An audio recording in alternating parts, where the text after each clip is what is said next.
I was walking home late one night after a night out with friends. I'll say this right away, but I should not have been alone, since I was drunk and it was really late. But I figured it would be fine at the time. And trust me, after what happened, I'm never walking anywhere alone again. So it was around 1 a.m., maybe later, and the walk home was over 20 minutes. I was wearing heels and it was fairly cold out too, so I was ready to just get home and climb under the covers right away. It's what I was thinking about the whole time. The streets were almost completely empty, aside from a couple other drunk people walking home as well, but I only saw them a couple times and they were so far away that I could barely see them, only thanks to the streetlights that lit the gravel paths. So there's no way they could explain what happened. I was a little nervous, so I started singing to myself quietly under my breath as I passed the cemetery in front of the old church, and that's when I first heard them. There were footsteps, somewhere right behind me. I was startled, but I tried not to act like I was scared just out of basic decency. I turned around, hoping to let the person pass me, but when I looked, there was nobody there. It was just darkness, sidewalk, concrete, and sewer grates. Not a single person in sight.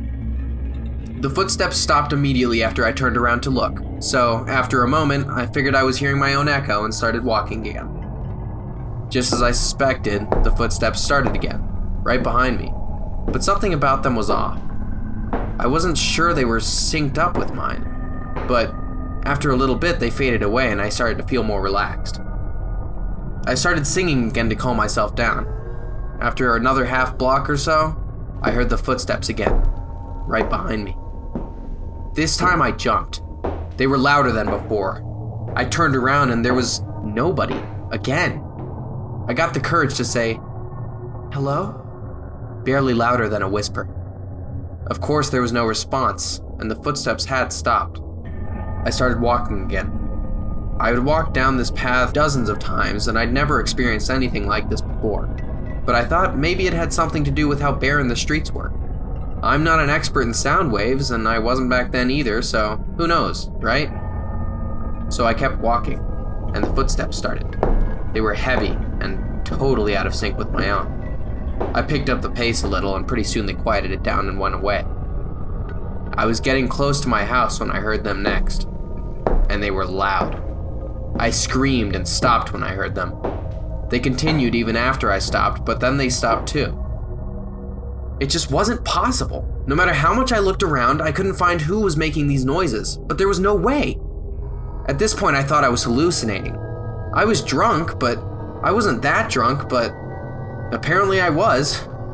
I was almost gonna cry from how scared I was. I was scared to keep walking, but I did. And they started again, practically on top of me. And I kept expecting to feel some man's breath on my neck, so I bolted into a full-on run and made a right turn towards my home. The footsteps went away, and I made it to my front door safe. I tucked myself under the covers, but it took a long time for me to get to sleep. Everything was all right in the end, until about a year later, in the year 1960, when I heard that they caught a serial killer that lived in my town. He hopped around from place to place, but apparently one of the places where he killed the most people was right around the path I was walking down that day. The thing is, he lived in the sewers. He would stalk people walking home, block after block, until they stepped onto a particular sewer grate that he had rigged so he could pull a rope and it would collapse under them like a trap door, and then he would do whatever he wanted with them. That grate with the rope was just half a block further from my right turn. So if I had kept walking just a little further before going home, I wouldn't be alive to write this message. I think about this pretty much every night whenever I walk home and try to go to sleep, and I make sure now to never get drunk when it means I have to walk anywhere, because God knows what could happen in this town.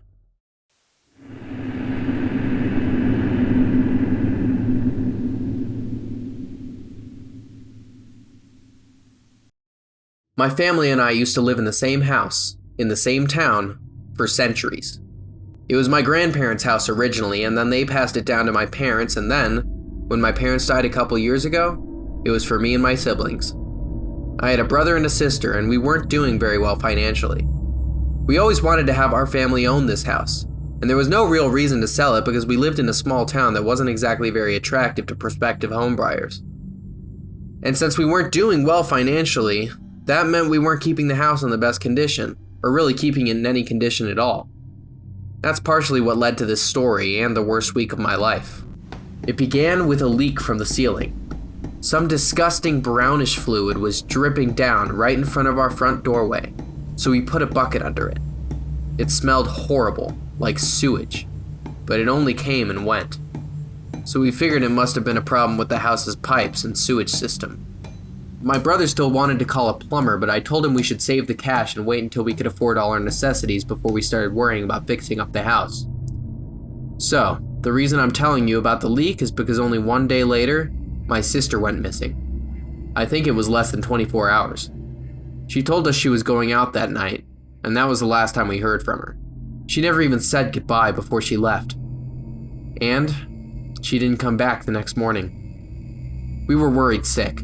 She always said goodbye, and she always came back the same night she left whenever she went out. And the only times that she stayed out, she let us know well in advance.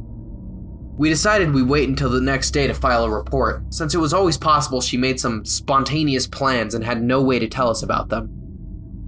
But then, that evening, we received a strange letter in the mail. It had no return address, and it was unsealed. Right away, I was scared this might have something to do with my sister's disappearance. Did somebody already open this letter? I took a look at its contents. There was just a small piece of paper, not even folded up, that floated out of the envelope just by turning it upside down. It read, "I have your sister." My stomach churned. The sickening smell of the sewage spilling out of the ceiling felt so much stronger now. I thought I was gonna puke. We called the police right away, and they sent a car over. The officer asked us basic questions about the last time we saw her, and then took the envelope and left. I was scared out of my mind now. It didn't seem like they thought this was very urgent, since they weren't investigating her room or the house or whatever they should have done. That was the first day of the longest week of my life. We kept emptying out the bucket for the sewage leak, thinking nonstop about her and who could have taken her, and how they knew our address. We kept the doors locked and just prayed that she would come home, and this would all turn out to be some extremely complicated, extremely unfunny joke. The next day, the flag on our mailbox was up before the mailman was supposed to have arrived. I checked it, and the only thing inside was another unsealed letter without a return address. I rushed to grab my brother. We both came to the conclusion that someone must have delivered this by hand, since the mailman hadn't come yet. I trembled as we opened the envelope.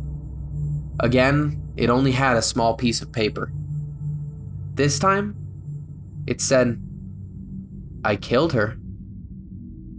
I broke out into tears, and my brother tried to tell me that it was still possible that this person was lying and that someone cruel was just trying to mess with us, but I didn't buy it.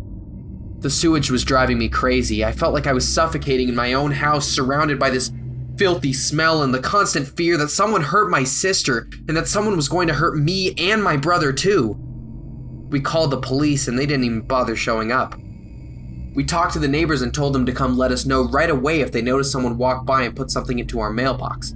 And they insisted that they hadn't seen anything, but that they would let us know. The sewage was turning to a darker brown, like the color of mud. I thought I might have been going crazy. It was another of the longest days of my life. The third day, yet again, we received another letter. None of our neighbors had let us know, and when we asked them, they simply said that they never noticed anyone come by to put it in the mailbox. My brother called the police as I opened the letter and read the paper inside. It said, "Leave this house." The police said they'd come right away, but I wasn't hopeful. I was bawling uncontrollably, trying to ask my brother what he thought we should do, and he suggested we move, but I knew that wasn't possible for us unless we wanted to be homeless. The bucket was overflowing. We weren't even bothering to worry about it anymore as filthy sewage spread all over our home and permanently marked the floorboards with the scent of shit. But then, I remembered the old gun we kept in the attic. If we had to stay in this house, then we were clearly going to have to be ready to defend ourselves. I rushed over to the attic door and tugged on the rope to pull it down. It opened and was followed by that same sewage smell, stronger than ever. The ladder swept down, quietly, and I noticed a towel that I hadn't seen before was tied around its base, and it gave it an incredibly soft landing with the old floor where it landed. I climbed up as fast as I could and started scanning the dark attic for wherever we could have kept the gun, but it was too dark to make anything out. I found the rope to the singular attic light and turned it on. The darkness was suddenly flooded with blinding light, revealing everything. There, in the corner, I saw what was causing the leak. It was a pile of feces and urine, and dangling above it was my sister, hanging by a single ankle, tied by a rope to the ceiling, her other leg hanging on its own, pulled down by gravity without any resistance, and her throat was slit, blood dripping down onto the pile of shit. In the other corner was a man with curly brown hair and wild eyes, watching me, waiting to see what I would do. At first, I didn't even scream. I felt myself get lightheaded like I was about to faint, but something primal within me told me I couldn't afford to do that right now. So I turned and ran, silently, as fast as I could, to the attic door and leaped down, not bothering with the ladder, just taking the full pain of my joints landing on the floor. And then I got up and kept running while screaming for my brother. My brother ran to help, but it didn't look like the man was coming out of the attic. I ran to get knives from the kitchen as he called the police, and we started hearing footsteps. He was coming out of the attic now. My brother shouted that the police were coming so the man could hear, but he gave me a look that said, "We're totally on our own." We saw something peek out from around the corner, the barrel of a gun. Soon after, that same curly hair, those same eyes, a face contorted into an inappropriately wide grimace. He cocked the gun and pointed it at us. Just then, the front door behind us opened. A police officer, on his own, pulled a gun out and pointed it directly at the man. For whatever reason, the man decided he wasn't planning on dying here, so he dropped the gun right away. I didn't want to watch as the policeman made the arrest, so I kept my eyes closed and sat in the corner, turned away from him. I'm glad, too, because when I asked about it around a year later, my brother told me that the man was staring at me, with a look on his face that he'd never seen on anyone before. Such pure anger. And he didn't look away or blink until he was out the door. He was convicted as a serial killer later. Our house was just one of the many places he'd lived, and our sister was just one of the many people he'd killed. We ended up getting enough money from compensation from the government to move out of our house, and it ended up being one of the many houses that are abandoned in that town, since nobody was ever able to get the smell fully out.